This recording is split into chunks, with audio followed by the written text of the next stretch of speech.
Yo, ce que vous êtes en train de voir, c'est un poisson qui marche au fond de l'eau et ces petits trucs sous son ventre, c'est ses langues. Ça, c'est un rat qui s'étale un poison qui est capable de one-shot un éléphant et ça, cette tête de serpent prête à mordre, c'est en fait une chenille. Vous l'aurez sûrement compris, aujourd'hui, on va pas parler d'animaux classiques et c'est même d'ailleurs tout le contraire, on va parler d'animaux dont vous avez probablement jamais entendu parler. Parce que bon, si pour vous le truc le plus dingue que la nature ait jamais pondu, c'est le caméléon qui change de couleur ou encore le ver ruban qui peut atteindre les 55 mètres de long, bah accrochez-vous bien, parce qu'aujourd'hui, on a un animal qui change non seulement de couleur, mais aussi de sexe, un lézard qui rétrécit ses propres os quand il a faim, ou encore un autre qui naît littéralement déjà enceinte sans jamais s'être reproduit, et croyez-moi, ça, c'est pas du tout le pire. Moi c'est Kumo, comme d'habitude, n'oubliez pas le petit like, le commentaire, l'abonnement, etc. Tout ça m'aide énormément, et sans plus tarder, on y va. On commence du coup directement avec ce truc que vous venez de voir, cette tête de vipère là, avec les yeux qui fixent, la gueule qui est prête à frapper, etc. Et en vrai, si vous en croiseriez une dans la nature, votre cerveau vous dirait sûrement, bah, c'est un serpent, il y a un danger, recule. Sauf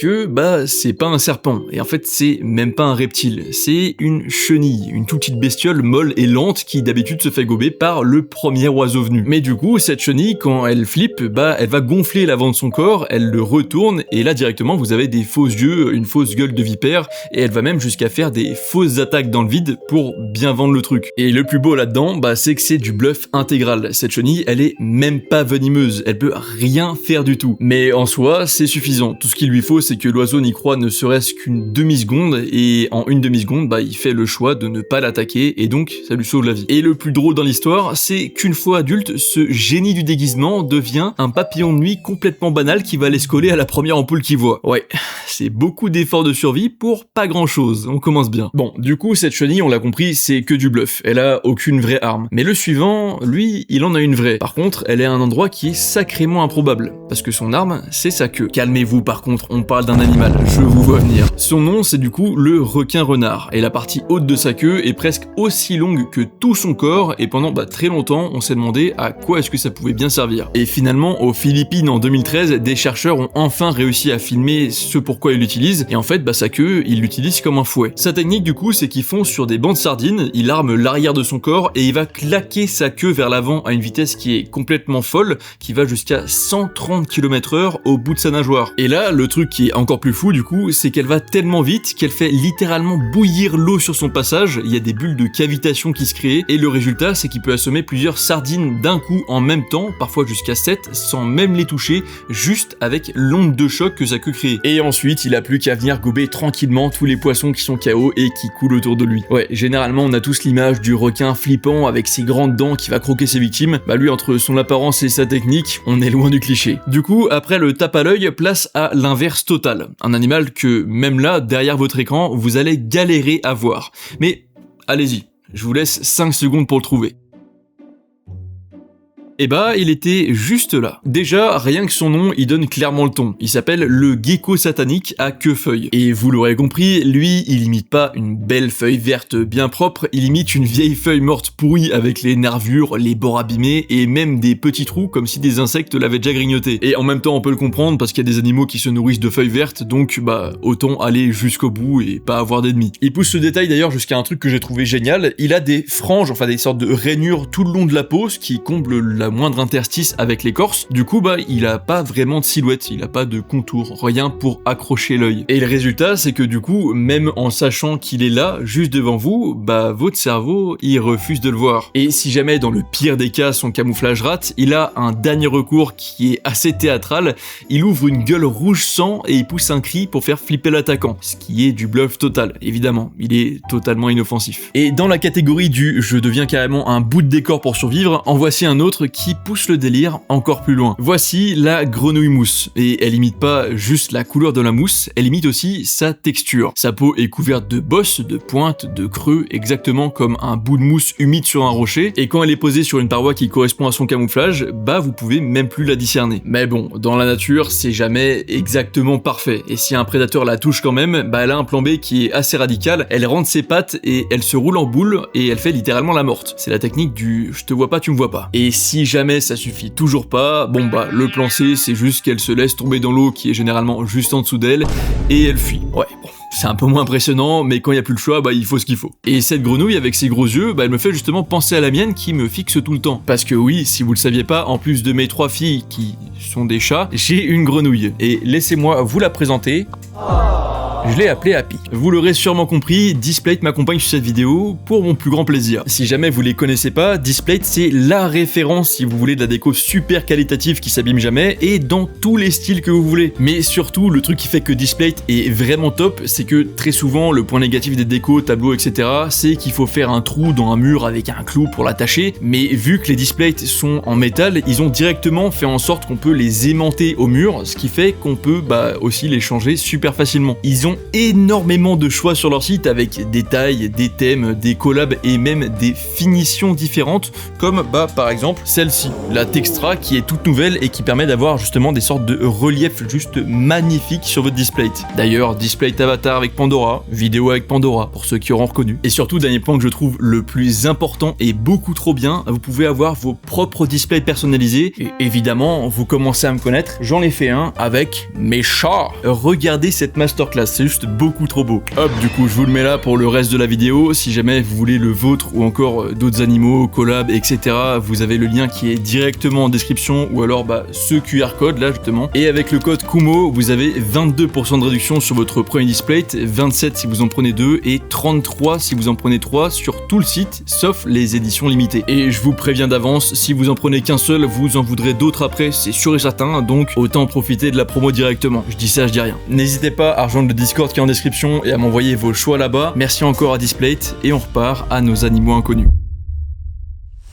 Bon, jusque-là, à part le requin-renard, on a surtout vu des proies qui voulaient se cacher. Mais le suivant, c'est un chasseur. Par contre, il chasse pas comme d'habitude. Lui, il chasse une décision dans le cerveau des poissons. Son nom, c'est le serpent à tentacules. Il vit dans l'eau et il a 2 petits trucs au bout de son museau qui, justement, ressemblent à des tentacules, d'où son nom. Et ces 2 tentacules, c'est pas décoratif du tout. C'est des capteurs qui sont ultra sensibles et qui sont capables de détecter un mouvement d'eau aussi minuscule que 8 millièmes de gramme. En gros, il peut sentir les poissons bouger avant même de les voir. Et ça, il s'en sert pour utiliser son coup de génie. Sa technique, du coup, c'est qu'il se met dans une forme de J, parfaitement immobile sous l'eau comme une sorte de branche, et il attend. Et il faut savoir un truc sur les poissons d'une façon générale, ils ont un réflexe de fuite qui est câblé dans leur système nerveux, qui fait que s'il y a une menace, par exemple, qui est à gauche, leur corps part directement à droite automatiquement. Sauf que ce serpent à tentacules, il a évolué pour retourner ce réflexe contre eux. Lorsqu'en fait il détecte un poisson à portée, il fait un tout petit mouvement au niveau de son corps, qui déclenche du coup la fuite du poisson, mais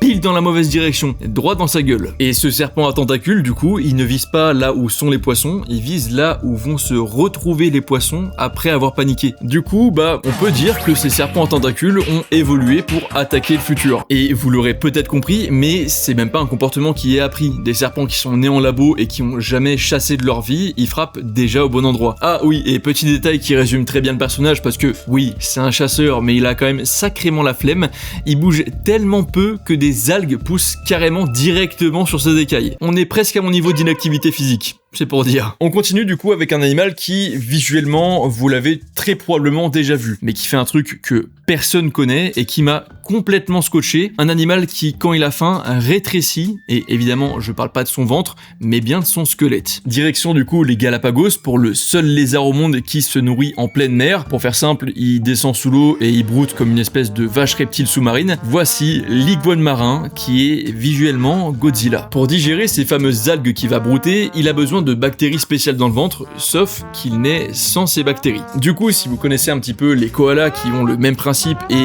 les mêmes pratiques, pour que les bébés iguanes s'habituent à ces algues qu'ils mangent, ils vont se nourrir des crottes de papa et maman. C'est dégueulasse, mais c'est rien à côté de son vrai tour de magie concernant la bouffe. En fait, l'iguane marin, quand la nourriture vient à manquer, il va pouvoir faire ce que aucun autre vertébré sur Terre peut faire, il va rétrécir son corps de jusqu'à 20% de sa longueur, en notamment allant jusqu'à résorber une partie de ses propres os. Il peut diminuer son squelette à volonté, et quand la bouffe revient, il regrandit. Je sais pas vous, mais moi je trouve ça fascinant. Mais bon, même si c'est une super technique de survie, en combat ou contre des ennemis bien plus gros que lui, bah ça lui sert quasiment à rien. Par contre, est-ce que vous vous rappelez du rat qui peut terrasser des éléphants dont je vous ai parlé au début? Ouais, et ben ça tombe bien parce que c'est maintenant. Celui-là, il a l'air plutôt banal, c'est juste un gros rat avec plein de poils, voilà. Sauf que, bah, c'est le seul rongeur venimeux du monde. Son petit nom, c'est le rat à crête, et le plus fou dans l'histoire, c'est qu'il fabrique même pas son poison lui-même. Je vous explique. En fait, sa technique, c'est d'aller mâcher l'écorce d'un arbre toxique et de s'en badigeonner les flancs, où il a justement des poils spéciaux qui sont creux comme des éponges et qui absorbent et stockent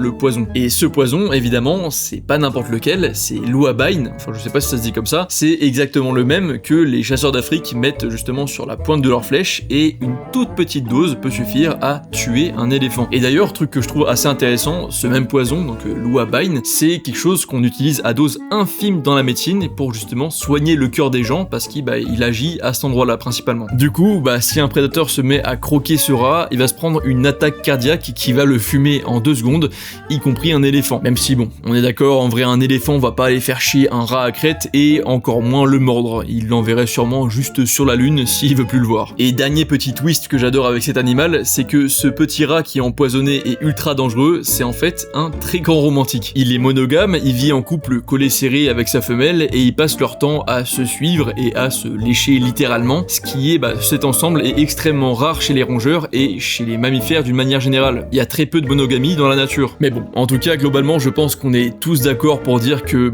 ce genre d'évolution, c'est super intriguant et surprenant, mais clairement moins surprenant qu'un poisson qui marche avec la langue. Laissez-moi vous présenter le grondin perlon, qui a clairement décidé que nager, c'était surfait. Ce minuscule poisson des profondeurs, sous ses nageoires, il a des rayons qui se sont détachés et qui ressemblent à des sortes de petites pattes qu'il utilise pour se balader au fond. Ouais, et déjà c'est chelou, mais il y a une étude de 2024, donc plutôt récente, qui va encore plus loin et qui explique que chez certaines espèces, ces pattes ne servent pas qu'à marcher. Elles sont en fait recouvertes de capteurs, le même genre de capteurs que ceux qu'on a sur la langue, et elles servent littéralement à goûter le sable pour repérer des proies qui seraient cachées en dessous, ce que je trouve juste incroyable. Et le plus dingue, c'est que pour gérer tout ça et pour analyser tout ce qu'il ressent, ce poisson, il s'est pas contenté de fabriquer des pattes. Il a carrément développé des nouveaux bouts de cerveau. En fait, pour analyser chaque goût dans ses pattes, il a développé un lobe en plus pour chaque patte, ce qui lui permet de tout ressentir et comprendre en même temps. L'évolution lui a non seulement fait des jambes, mais aussi des cerveaux qui vont avec, en recyclant un vieux gène de membre d'animal terrestre. C'est clairement le genre d'animal qui me passionne. Ah oui, et puis tant qu'à faire, son nom grondin, ça vient de gronder, parce que ce poisson grogne, un peu comme une sorte de vieux papier gris, et pour y arriver, il fait vibrer sa vessie natatoire, justement ce qui produit des sortes de grognements. Donc si je récapitule, un poisson qui marche sur des pattes qui goûtent le sol, avec un cerveau en plus pour les piloter, et qui est aigri. C'est le genre d'animal où je vérifie plusieurs fois avant de vous le présenter, pour être sûr que je me suis pas fait avoir. Voici l'un des animaux que les plongeurs décrivent très souvent comme l'une des plus belles rencontres de leur vie, une créature qui ondule, qui déploie les bords de son corps et qui se met carrément à danser dans le courant, comme une sorte de robe de flamenco qui tournoie. C'est d'ailleurs cette comparaison avec la danse et le flamenco qui lui a valu son nom, la danseuse espagnole, et c'est en fait une limace de mer qui est bien plus grosse qu'une limace classique. Assez souvent avec cet animal, vous verrez une sorte de petite crevette orange qui est accrochée sur sa robe. Et en fait, si elle est là, c'est qu'il y a une relation qui est assez cool entre ces crevettes et ces limaces. En fait, elle va nettoyer la danseuse de ses parasites, et en échange, elle va voyager gratos sur un bouclier vivant. Alors du coup, vous allez me dire pourquoi bouclier vivant, on est en soi juste sur une limace et pas sur un requin? Et tout simplement parce que cette danse, c'est pas juste pour faire joli. En fait, ces couleurs rouge vif, ça veut dire un truc qui est assez universel pour les animaux, ça veut dire me touche pas. Méfiez-vous, c'est un conseil d'ami que je vous donne. Cette limace a en fait un régime qui est plutôt chargé, composé d'éponges toxiques, et en les mangeant, elle récupère leur poison pour se rendre dégueulasse à manger, et elle refile même ses toxines à ses œufs ensuite, qui sont du coup déjà empoisonnés à peine quand ils sont nés. C'est d'ailleurs un comportement qui est plus ou moins similaire avec celui du pitohui bicolore, si vous connaissez, qui se nourrit d'insectes toxiques, ce qui rend ses plumes toxiques justement. Et le truc que je trouve fou, c'est que justement ces toxines qui sont utilisées par ces éponges et cette limace, aujourd'hui elles sont étudiées comme piste de traitement contre certains cancers. Ouais, du coup en résumé, c'est une limace géante qui danse en robe de flamenco et dont les œufs pourraient peut-être un jour servir à soigner des gens du cancer. La nature quoi. Et pendant qu'on est encore dans les beautés sous-marines, on va y rester un petit peu pour que je vous en présente une autre qui justement ne va pas plaire à tout le monde, parce que non seulement elle change de couleur,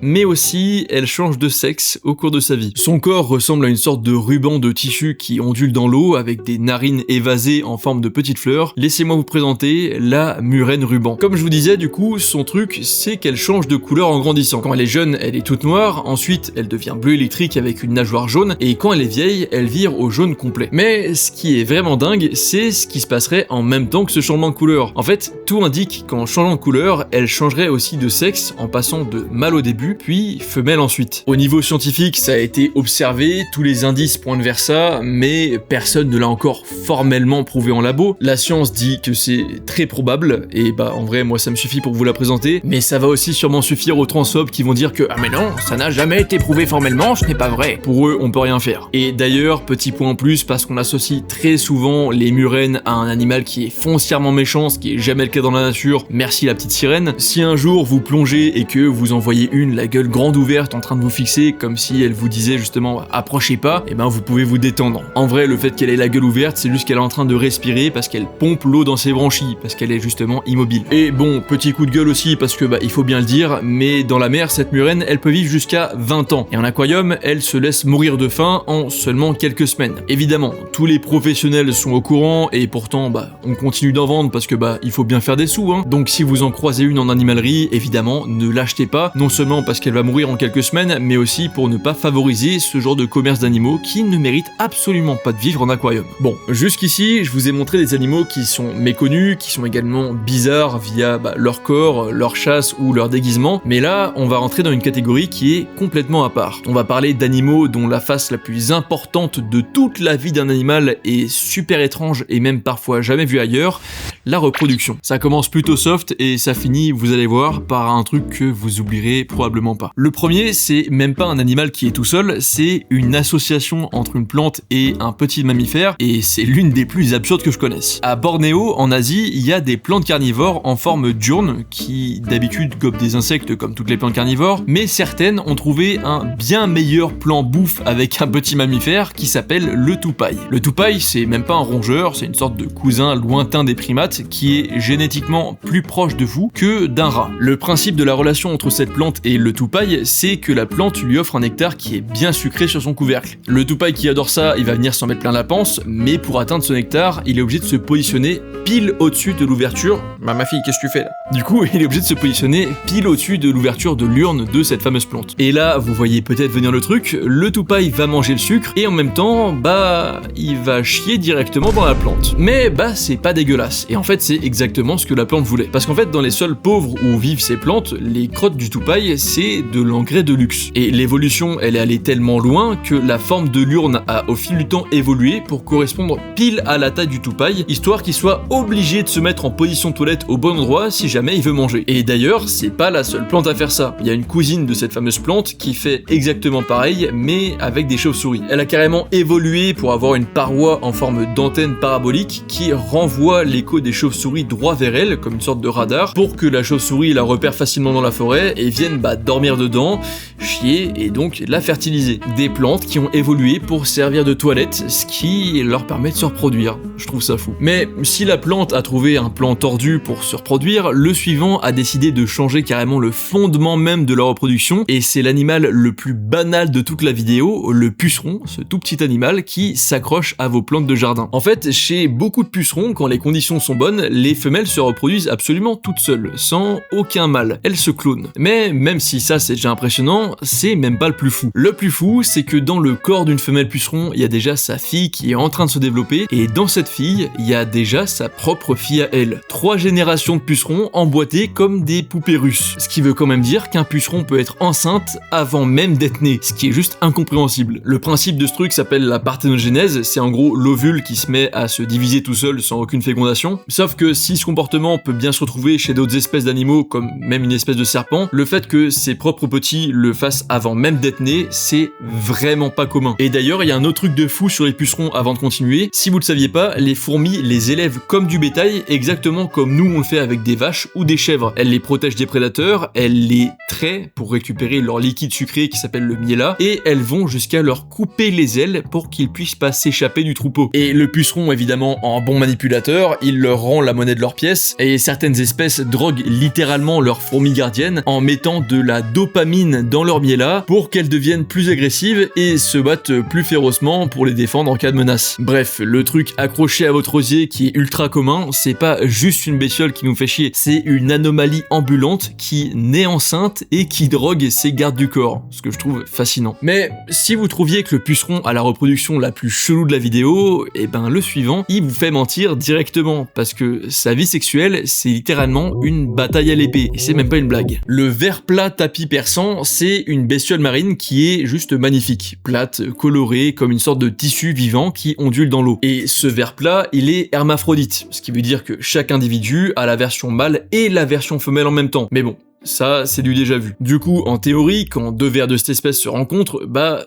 tout le monde peut se reproduire. Du coup, normalement, il y a pas censé avoir de problème. Sauf que, bah, porter les œufs des bébés, c'est long, c'est lourd, c'est épuisant, et puis, bah, personne veut se taper la facture. Du coup, ils règlent ça à l'ancienne par le combat. Ça s'appelle le penis fencing, l'escrime au pénis. Et c'est pas du tout une métaphore mignonne. Le gagnant, il va littéralement planter carrément son dard dans le corps de l'autre, n'importe où, que ce soit dans le dos ou dans le flanc, peu importe, et il va y injecter son sperme directement dans la chair qui va ensuite trouver son chemin tout seul jusqu'aux œufs. Ouais, très charmant. Le perdant, du coup, celui qui se fait toucher, c'est lui qui devrait porter les œufs. Donc ouais, ces animaux qui sont à la base juste splendides se livrent à des duels de quéquettes littéralement pour décider qui va galérer à être la maman. Ah oui, non mais je vous ai pas menti quand je vous ai dit que vous allez découvrir des trucs dans cette vidéo. On arrive du coup sur les deux derniers animaux de cette vidéo et clairement, c'est pas les moins intéressants du tout, vous allez le voir. Et ça commence tout au fond dans le noir total des abysses avec l'anguille pélican. Déjà, physiquement, on est sur un corps long et fin, presque fragile, et au bout, il y a une bouche démesurée qui s'ouvre comme un sac. Au bout de sa longue queue, elle a en plus une sorte de petit organe qui s'allume en rose et en rouge, ce qui est une sorte de canne à pêche lumineuse qu'elle agite dans le noir pour attirer les curieux droit dans sa gueule. D'ailleurs, en 2018, des chercheurs l'ont filmé par hasard en train de faire un truc que personne n'avait jamais vu. Elle a gonflé sa tête d'un coup en quelques secondes jusqu'à devenir une grosse boule 2 fois plus grande que sa taille normale. Les scientifiques à bord n'en revenaient clairement pas et c'est devenu ensuite une des vidéos des abysses les plus vues de la décennie. Mais ce qui m'a vraiment marqué chez elle, c'est comment elle finit. Parce que quand le mâle devient adulte pour justement se reproduire, son corps se met à s'auto-démolir. Ses dents tombent, sa mâchoire dégénère au fur et à mesure et il peut quasiment plus manger. Par contre, son odorat explose. Tout son corps lui dit la même chose, t'as fini de chercher à bouffer, t'as plus qu'une seule mission, trouver une femelle dans le noir absolu pour te reproduire. Durant toute leur vie, les anguilles pélicans mâles errent sans autre but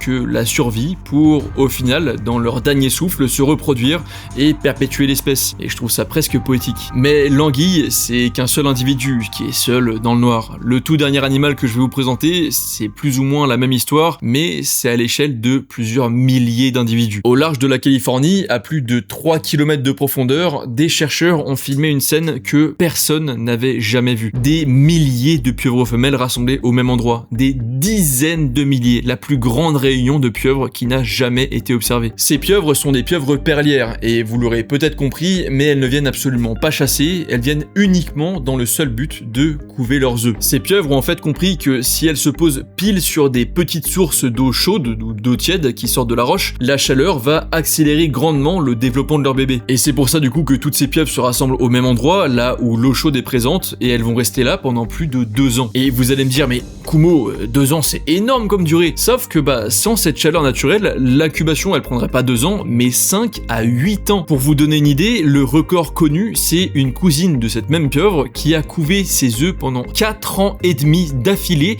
sans jamais manger une seule fois, avant de finalement mourir. Et c'est ça justement que je trouve encore plus incroyable, parce que pendant toute cette couvaison, les mères elles mangent quasiment plus, elles restent là, la tête en bas, à ventiler leurs œufs, à les protéger, à veiller, mais à ne plus du tout se considérer elles-mêmes. Et finalement, après ces années d'attente, quand les petits finissent par éclore, les mères finissent par mourir. Pour ces pieuvres, donner la vie, c'est pas une étape de plus, c'est le dernier acte. Des animaux qui se déguisent, qui font bouillir l'eau avec leur queue, qui volent du poison, qui marchent et qui grognent au fond de l'eau, qui rétrécissent leurs propres os, qui changent de sexe et qui donnent leur vie entière pour des bébés qu'elles ne verront jamais grandir. Et le vrai truc de fou, c'est qu'il y a à peine 20 minutes, vous connaissiez probablement très peu, voire aucun de ces animaux et de ce qu'ils sont capables de faire, alors que ils sont tous là, vivants en ce moment même, sur la même planète que vous. Dites-moi en commentaire lequel vous a le plus étonné, et si jamais vous voulez un autre épisode sur le même sujet, on va essayer de viser les 10 000 likes, et si c'est atteint, je vous fais un autre épisode avec d'autres animaux qui sont tout aussi incroyables qu'eux, et croyez-moi, des dingueries comme ça, j'en ai encore énormément en réserve. N'oubliez pas d'aller checker le Discord qui est en description et de commander vos super displays animaux pour me les montrer ensuite. Prenez soin de vous, c'était Kumo, ciao.